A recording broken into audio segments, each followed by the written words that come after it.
Hey guys, welcome to the 2019 Toyota Tundra. This week I've been testing this SR5 double cab, and let's take you around and do a little bit of walk around of this truck and then take it for a drive. Give you some of my first impressions and just kind of thoughts on what this thing has been like to live with for the past few days. First of all, this paint, this Barcelona red, is fantastic. It really shines in the sunlight, and I think it looks pretty good in this cloudy day too.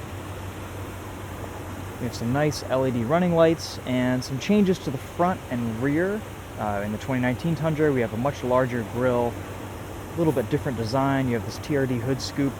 I think it's a pretty attractive looking truck. We also have the TRD Sport Package in this, so that includes 20-inch wheels. There's some TRD suspension bits as well. This does have the 5.7 liter V8, 381 horsepower, 401 pound-feet of torque.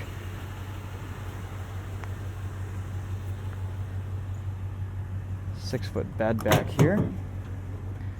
No bed liner, unfortunately.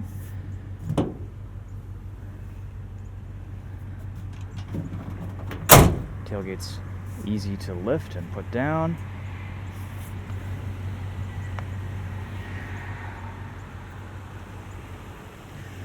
Looking in the back seats, set to my driving position at 5'10". There's a decent amount of leg space back here.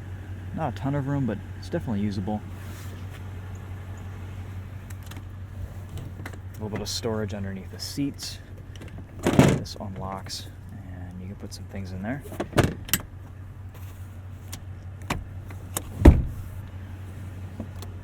This step is really nice to use. It's just about the right width, lots of traction. It's a good plastic that's grippy even when it's wet. Pretty comfortable back here. Not a lot of luxuries, not a lot of features. I had some rear passengers complaining yesterday that the seat belts are a little bit hard to put on with one hand. You have to use two hands just because these are a little bit jiggly, but first world problems, that's okay. I think it's a pretty attractive looking cabin. There's a lot of chunkiness in the Tundra. Lots of big buttons and knobs.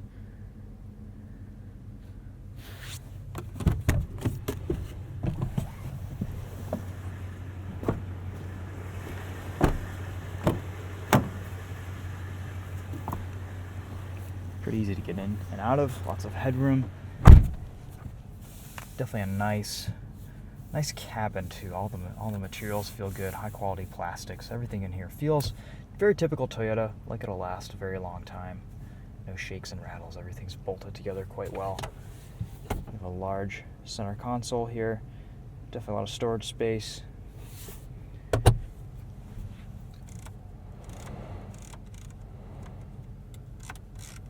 No auto climate control, but good old-fashioned buttons and knobs. Infotainment is pretty nice, pretty responsive. Everything pretty much responds to your touch immediately. Cool little feature that I don't know if a lot of Toyotas have this. I know Lexus definitely has a lot of this in their vehicles, but you can kind of track your maintenance schedules for literally everything within the infotainment here, which is pretty cool. We do have the upgraded Entune audio system, so we'll be testing that a little bit later at the end of this video. We'll put on my 2 audio test tracks and drive it down the highway at speed, hear what that sounds like. And let's see what else we have. We have tow haul mode, traction control, parking sensors here, as well as trailer brake output. You can increase or decrease your gain, 4 high, 4 low. In there, we're going to keep it in 2-wheel drive for this video though, since this is a street drive. You do have a little button that can open the rear window there, which is nice. And of course your mirror adjustments. Everything's all within here. You also have a headlight height adjuster for if you're towing and you need to adjust your headlight height, which is pretty cool. Turn the lights on, you get a nice blue gauge display down and throughout the buttons. Sunglasses holder. Place to put your phone.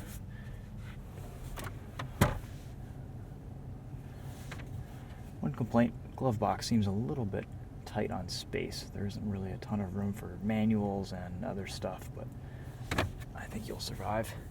Another place to put something up here. All right, guys, let's take this thing for a drive. I will say, first impressions, this 5.7 liter V8 is an absolute peach. It's an awesome, awesome power plant. It's made into a 6-speed automatic transmission, which works quite well. You can see with the reverse camera, no turning lines, but you get a nice wide-angle, high-res display. This also has all of the parking assist and blind spot indicators, radar-guided cruise control, lane keep assist, stuff like that. MSRP on this SR5 is around $37,500. And then as spec'd, it's up to about 45 grand with all the options. For the detailed list, check out the description. I'll put everything in there.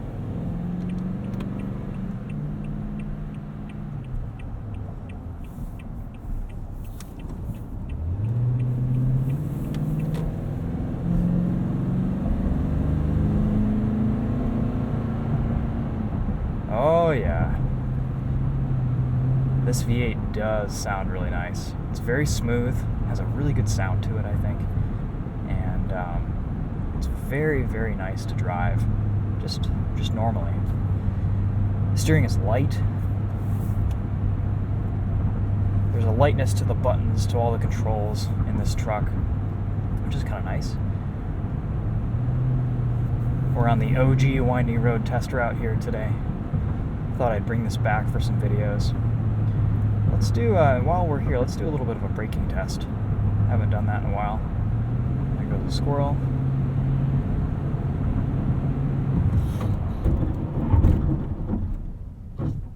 Feels pretty good. Minimal intrusion from ABS. Let's do that 0 to 60. We'll throw it in a tow haul mode and sport mode.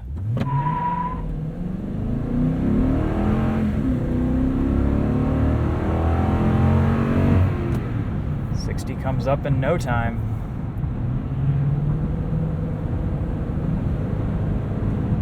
And of course, in tow haul, it behaves like you'd expect. A little bit more revs, a little bit more aggressive throttle input, just designed to compensate for that extra load you'll be carrying.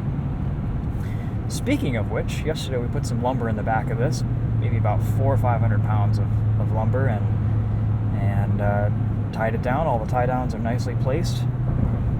Pretty easy to fit a lot of stuff in the bed, and normally unloaded or unencumbered, the ride on this Tundra is a little bit stiffer, as you'd expect with most full-size trucks. But once you put a little bit of a payload in there, it softens up quite nicely. This is kind of an old school truck. It's meant to be simple, kind of back to basics. It's not a lot of fancy technology or distracting features in this truck. It's a pretty it's kind of a little bit of a throwback, but that's always how Toyota has done it. They've focused on engineering their trucks to be reliable and usable, and it definitely achieves that with just a little bit of a refreshed look for 2019.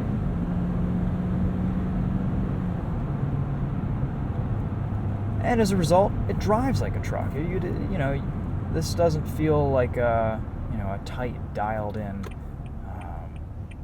maybe as tight or dialed in as some of the other competitors, but it definitely drives very nicely. The transmission operates really well. I think really the only shortcoming when you compare this to a lot of the other offerings on the market are, well, one is fuel economy. This does have the upgraded 38-gallon tank, which is nice, but when you're getting 14 miles to the gallon combined, you can burn through that pretty quickly. Luckily, it doesn't require premium, so you can save a little bit of money on gas there. But I believe this is rated for 13 city, 17 highway. You shouldn't have a problem getting those numbers on the highway. I really do like the radar-guided cruise control. It allows you to kind of hypermile a little bit, so to speak. You can tuck in behind a semi-truck, keep it at 65 miles an hour, and you won't have to worry about if there's any emergency braking, the radar guided cruise control will save you in that type of situation. Get a little bit extra fuel economy that way.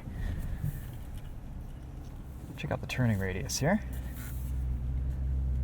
Pretty good for such a big vehicle. This thing is just so long that it's going to take some space to turn around on, but otherwise, turning radius is pretty good. There's not a lot of feel from the steering rack, but it does have a nice weight to it.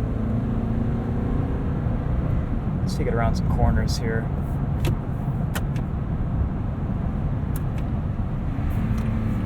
Test that downshifting capability here.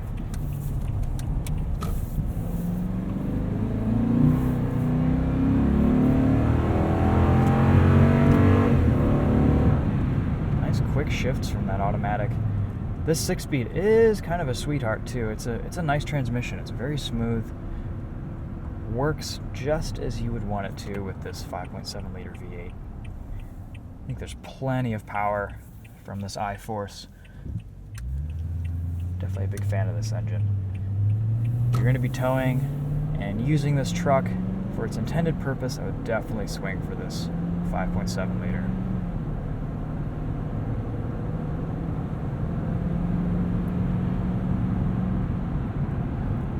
One thing too I've appreciated with this truck this week is very good visibility.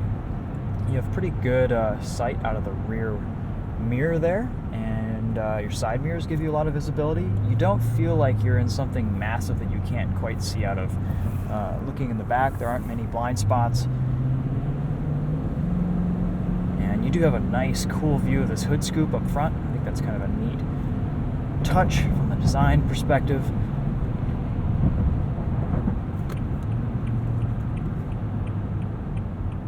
Easy to drive, easy to live with.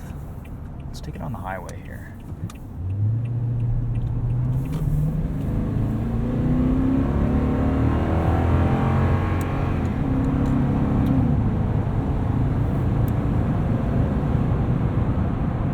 Handling on this isn't particularly inspiring, but it does get the job done. No drama, pretty confidence inspiring.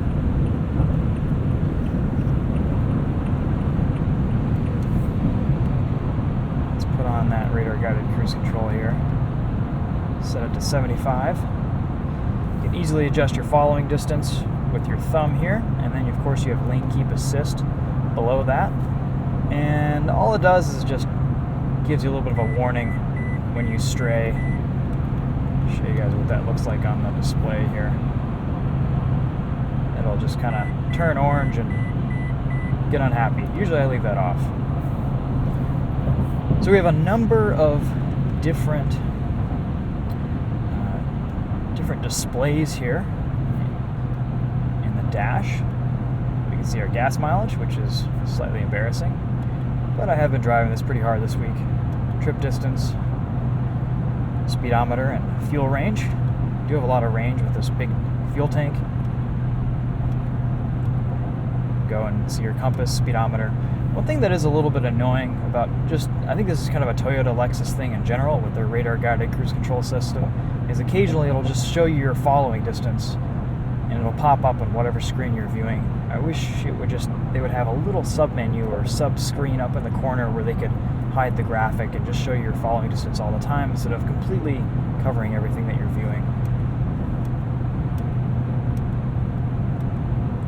Yeah, you've got lots of settings in here too. Let's put it back onto tire pressure. And let's listen to some of this music. Right now, just cruising 70 miles an hour. It's really quiet in here. Virtually no wind noise. I'm getting a little bit of tire noise from these larger 20-inch wheels, but very comfortable on the highway. A little bit bumpy, but again, it's acceptable. It's very acceptable for daily driving, and of course, you need it for when you're hauling a load. So anyway, without further ado, those are kind of my first impressions on this truck. I really think it's a nice package. It's attractive. Love this color. Drives really well. It's not perfect. It's not the most modern, up-to-date vehicle, but you know, you buy a Toyota for some different reasons than you would its competitors, and I think this is a great truck for the money. So let's play us off with a couple songs from our audio test playlist, and I'll see you guys in another video. Until then, take care.